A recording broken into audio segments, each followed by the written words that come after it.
منافق اور corona virus دونوں ابھی تک لا علاج ہیں۔ فاصلہ اور احتیاط ہی بہترین علاج ہے۔ ہم کسی کے دل میں جھانک نہیں سکتے، یہ جان نہیں سکتے کہ کون ہمارے ساتھ کتنا مخلص ہے، لیکن وقت اور رویے جلد ہی یہ احساس دلا دیتے ہیں۔ جو لوگ طاقت رکھتے ہوئے بھی کچھ نہ کریں سوائے صبر کے، ان سے زیادہ خطرناک انسان کوئی نہیں۔ وہ اپنے صبر سے ہی سامنے والے کی دنیا آخرت خراب کروا دیتے ہیں۔ اللہ کی لاٹھی بے آواز ہے۔ ریس میں جیتنے والا گھوڑا نہیں جانتا کہ کامیابی کیا ہوتی ہے۔ وہ دوڑتا ہے تو صرف اپنے مالک سے ملنے والی تکلیف کی وجہ سے۔ تو آپ کبھی بھی اپنے آپ کو تکلیف میں پاؤ تو سمجھ جانا کہ تمہارا مالک خدا چاہتا ہے کہ جیت تمہاری ہو۔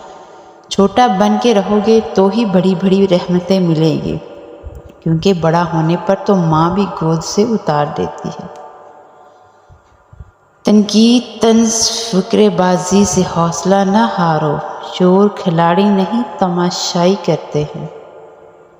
اپنے دل پر لگے زخموں کو نظر انداز مت کرو، بلکہ ان کو محسوس کرو، کیونکہ یہی تو وہ جگہ ہے جہاں سے روشنی تمہارے اندر داخل ہوتی ہے۔ اگر تمہیں سب راستے بند نظر آئیں تو وہ تمہیں ایسا پوشیدہ راستہ دکھا دے گا جس کے بارے میں کوئی جانتا نہیں ہوگا۔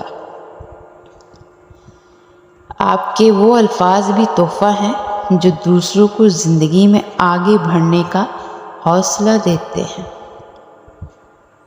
آپ کا رسپانس آپ کی سب سے بڑی طاقت ہے۔ منفی لوگوں اور چیزوں کے متعلق رسپانس دینا جتنا کم کرتے جائیں گے، آپ اتنا ہی پرسکون محسوس کریں گے۔